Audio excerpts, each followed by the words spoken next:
Welcome. আজকের ভিডিওতে আমি আলোচনা করছি ভারতবর্ষের একটি বিশেষ কেন্দ্রীয় বাহিনী সম্পর্কে। তোমরা জানো যে প্রত্যেকটা দেশের সার্বভৌমত্ব রক্ষা, ভৌগোলিক সীমানা রক্ষা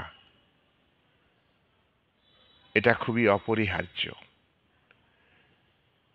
ভারত স্বাধীনতা লাভের পর প্রতিবেশী দেশগুলির সঙ্গে সুসম্পর্ক স্থাপনে উদ্যোগ গ্রহণ করে, কিন্তু দুটি দেশের মধ্যে পারস্পরিক সম্পর্ক নির্ভর করে দুটি দেশের ইচ্ছা অনিচ্ছার উপর। দুটি দেশের জাতীয় স্বার্থের সঙ্গতি সাধনের, সামঞ্জস্য সাধনের মাধ্যমে দুটি দেশের গুড রিলেশন নির্ভর করে, তৈরি হয়। তো ভারত প্রতিবেশী রাষ্ট্র চীনের সঙ্গে ভালো সম্পর্ক স্থাপনের উদ্যোগ গ্রহণ করে। চীনও এক্ষেত্রে ইতিবাচক ভূমিকা পালন করে, যার ফলে 1954 সালে চীনের প্রধানমন্ত্রী ঝোয়েনলাই ভারতের প্রধানমন্ত্রী জওহরলাল নেহরু উভয়ের মধ্যে একটি চুক্তি সম্পাদিত হয়। এই চুক্তিকে পঞ্চশীল চুক্তি বলা হয়। এই চুক্তিতে 5টা নীতির কথা বলা হয়েছে। সেখানে উভয় দেশ অপর দেশের আভ্যন্তরীণ ব্যাপারে হস্তক্ষেপ করবে না, উভয় দেশের সার্বভৌমত্ব, ভৌগোলিক অখণ্ডতাকে মর্যাদা দিবে, এক দেশ অপর দেশের সীমান্ত ভূখণ্ড দখল করবে না।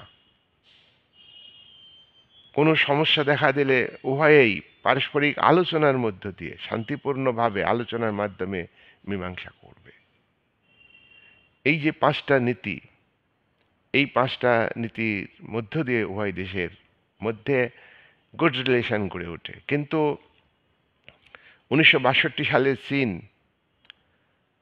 ভারতের কাশ্মীর রাজ্যের একটি অংশ লাদাখ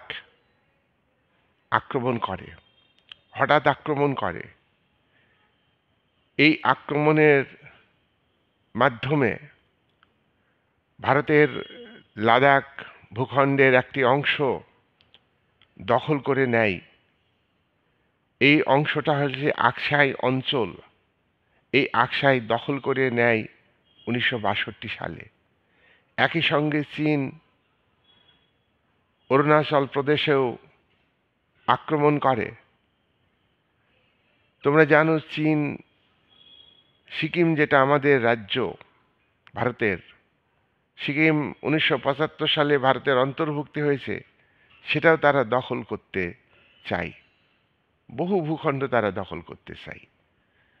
তো 1962 সালের যুদ্ধে ভারত শিক্ষা গ্রহণ করে। তার ফলে 1962 সালের পরেই 1963 সালে, তার আগেই ভারতে আরেকটা বাহিনী গঠন করে আইটিবিপি।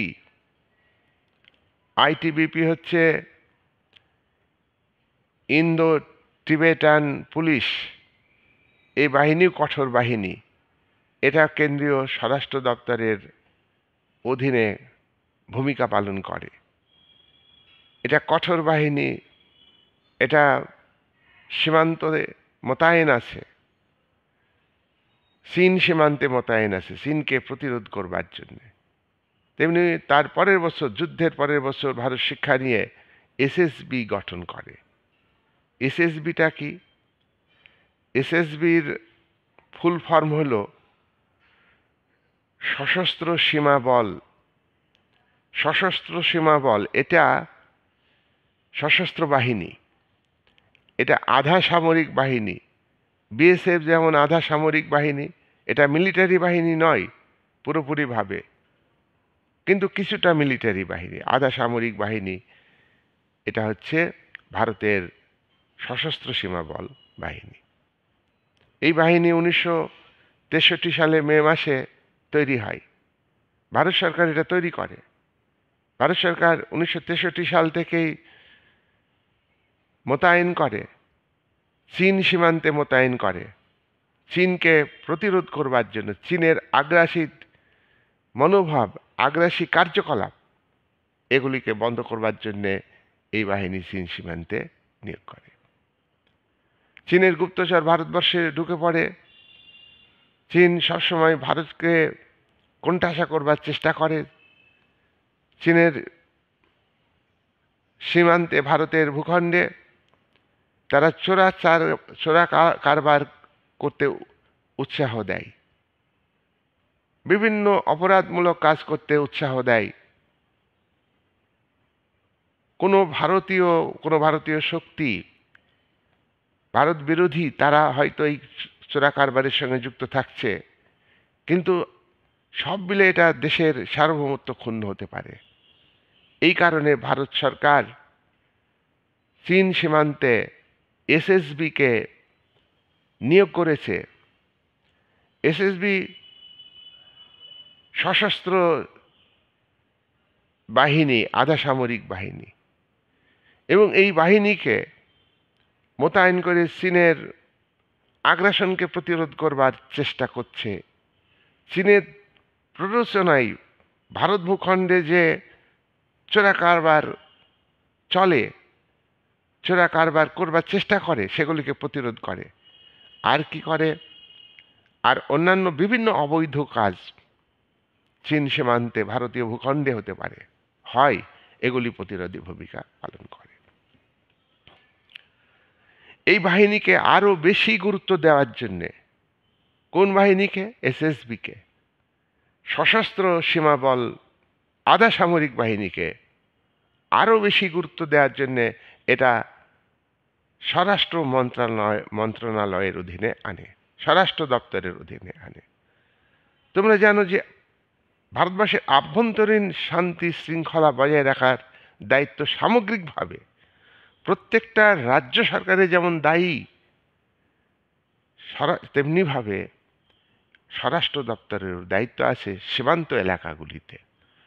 চীন সীমান্তে এই বাহিনীকে মোতায়েন করে ভারতের সার্বভৌমত্বকে রক্ষা করবার চেষ্টা করা হচ্ছে। তারপরেও আমরা দেখব আরো বাহিনী আছে। ইন্দো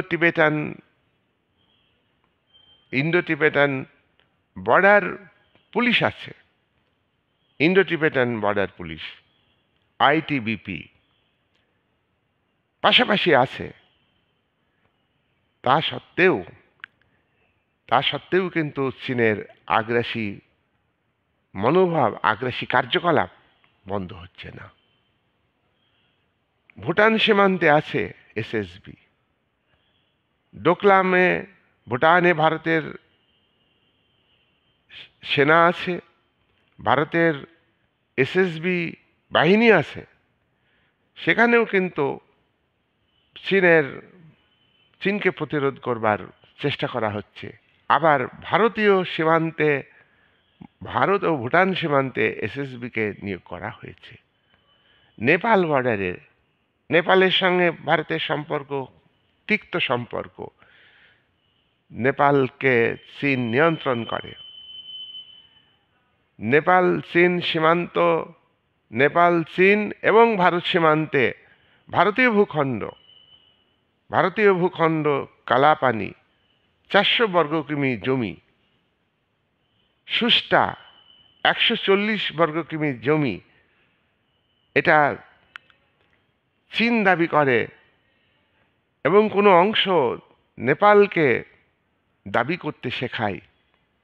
নেপালের মাধ্যমে ভারতের ভূখণ্ডে এই কালাপানি অঞ্চলে 80 কিলোমিটার রাস্তা তৈরিতে বাধা দেয়, কিন্তু ভারত সেখানে তার যোগ্য জবাব দিয়ে রাস্তা নির্মাণ করেছে। তাহলে নেপাল সীমান্তেও কিন্তু এই এসএসবি আছে। তাই এসএসবি আজকে 2001 সাল থেকে আরও পজিটিভ রোল নিচ্ছে, এর হাতে স্পেশাল পাওয়ার দেওয়া আছে। সুতরাং এই বাহিনী ভারতের সীমান্তে ভূখণ্ডগত অখণ্ডতা, বিশেষ করে চীনের আগ্রাসী মনোভাব, চীন যেমন তাইওয়ান দখল করবার চেষ্টা করছে, তেমনি ভারতের একাধিক ভূখণ্ড, লাদাখে স্থায়ীভাবে কনস্ট্রাকশন করছে। সুতরাং সেখানে সশস্ত্র বাহিনী আছে, সেখানে আইটিবিপি আছে, তার সঙ্গে সঙ্গে তার পাশেই পিছনে মিলিটারি ক্যাম্পও রয়েছে। সুতরাং ভারতের এই এসএসবি যে বাহিনী, এটা একটা গুরুত্বপূর্ণ বাহিনী। এটা চীনের আক্রমণের পথ থেকে চীন আক্রমণকে প্রতিরোধ করবার জন্যে, এবং ভুটানকে চীন দখল করতে চাই। ভুটানের ডোকলামে 2017 সালে আক্রমণ করে, সেখানে ভারতীয় সেনা প্রতিরোধ করেছে। সুতরাং এসএসবির একটা বিরাট ভূমিকাকে আমাদের মনে রাখতে হবে, এবং ভারত সরকার সেটাকে আরও ইফেক্টিভ করবার চেষ্টা করছে। তার কারণ ভারতের ঘুম কেড়ে নিয়েছে চীনা লাল ফৌজ, চীনের গভর্নমেন্ট, চীনের রাষ্ট্রনায়ক জিনপিং, ভেগধারী কমিউনিস্ট সরকার, ভেগধারী ক্যাপিটালিজমের যে ভালো গুণ, সেটাকেও চীন অস্বীকার করে। সেখানে একনায়কতান্ত্রিক সরকারের সঙ্গে, অর্থাৎ ভারত ডেমোক্রেটিক স্টেট, ভারতে আজকে যিনি পিএম আছেন, আগামী দিনে তিনি থাকবেন না, জনগণ নির্ধারণ করবেন।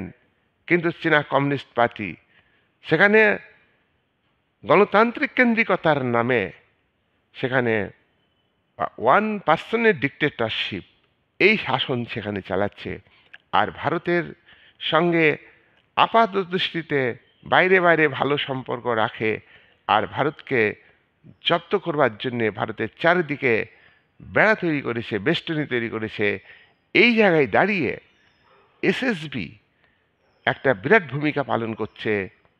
এসএসবির যেমন আমরা আইটিবিপিকে স্যালুট করব ভারতবাসী হিসাবে, তেমনি এসএসবির ভূমিকাকেও আমরা স্যালুট করব, এবং এসএসবি ভূমিকা আরও পজিটিভ রোল নিয়ে চীনকে প্রতিরোধ করবে, আরও পজিটিভ রোল নিয়ে নেপালকে চীন নিয়ন্ত্রণ করে ভারতের বিরোধী শক্তি হিসাবে কাজে লাগাচ্ছে, সেটা প্রতিরোধ করে দিবে।